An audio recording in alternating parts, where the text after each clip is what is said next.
Δικαστική απόφαση του Πρωτοδικείου της Αθήνας επιβάλλει διακοπή χρήσης διαμερίσματος ως Airbnb, επειδή ο κανονισμός της πολυκατοικίας προέβλεπε αποκλειστικά χρήση για ιδιωτικές κατοικίες. Είχαν προηγηθεί ανάλογες αποφάσεις και στη Θεσσαλονίκη. Οι αποφάσεις αυτές λένε ότι υπερισχύει ο κανονισμός της οικοδομής, υπερισχύει ο νόμος και δεν μπορεί ο καθένας να πράττει οτιδήποτε θέλει μέσα στην οικοδομή. Η συγκεκριμένη για κάποιους λόγους απαγόρευε την επαγγελματική χρήση. Και επειδή πλέον η βραχυχρόνια είναι επαγγελματική χρήση, γιατί είναι τουριστικό κατάλημα και υπάρχει εναλλαξιμότητα κόσμου, στη συγκεκριμένη πολυκατοικία απαγορεύτηκε η βραχυχρόνια. Το δικαστήριο έκρινε ότι τα διαμερίσματα που χρησιμοποιούνται για Airbnb δεν θεωρούνται στην πραγματικότητα ιδιωτικές κατοικίες, αλλά ότι μετατρέπονται στην πράξη σε τουριστικά καταλύματα και επέβαλε πρόστιμο 1.000 ευρώ για κάθε παραβίαση της απόφασης. Απαγορεύτηκε να χρησιμοποιείται και μάλιστα σε κάθε παράβαση θα υπάρχει πρόστιμο των 1.000 ευρώ. Α, μάλιστα. Οπότε ο συγκεκριμένος, ναι, το βλέπουμε και εδώ, διεκόπη φυσικά. Την ίδια ώρα σε ισχύ τέθηκαν νέοι περιορισμοί, με τη Θεσσαλονίκη να μπαίνει σε καθεστώς αντίστοιχο με εκείνο της Αθήνας,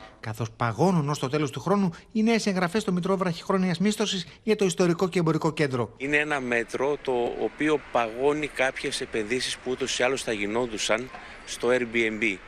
Δεν πρέπει να δαιμονοποιούμε το Airbnb. Σίγουρα χρειάζεται έλεγχος, σίγουρα χρειάζεται καλύτερο νομοθετικό πλαίσιο. Το συγκεκριμένο μέτρο έχει στόχο να βοηθήσει στην αντιμετώπιση της στεγαστικής κρίσης με την αύξηση των διαθέσιμων ακινήτων και τη συγκράτηση των τιμών. Τα νέα ζευγάρια δεν μπορούν να βρουν σπίτια για να νοικιάσουν και αλλοιώνεται και ο χαρακτήρας των πόλεων μας και των οικοδομών. Έπρεπε να γίνει, είναι στην πολύ σωστή κατεύθυνση. Όσο πάει δηλαδή θα ανεβαίνει και δεν πρόκειται να αλλάξει αυτό, δυστυχώς. Οι περιορισμοί στο κέντρο Αθήνας και Θεσσαλονίκης αφορούν ιδιοκτήτες που σχεδιάζουν να διαθέσουν νέο ακίνητο για Airbnb, ενώ τα πρόστιμα για τους παραβάτες μπορεί να φτάσουν και τις 40.000 ευρώ.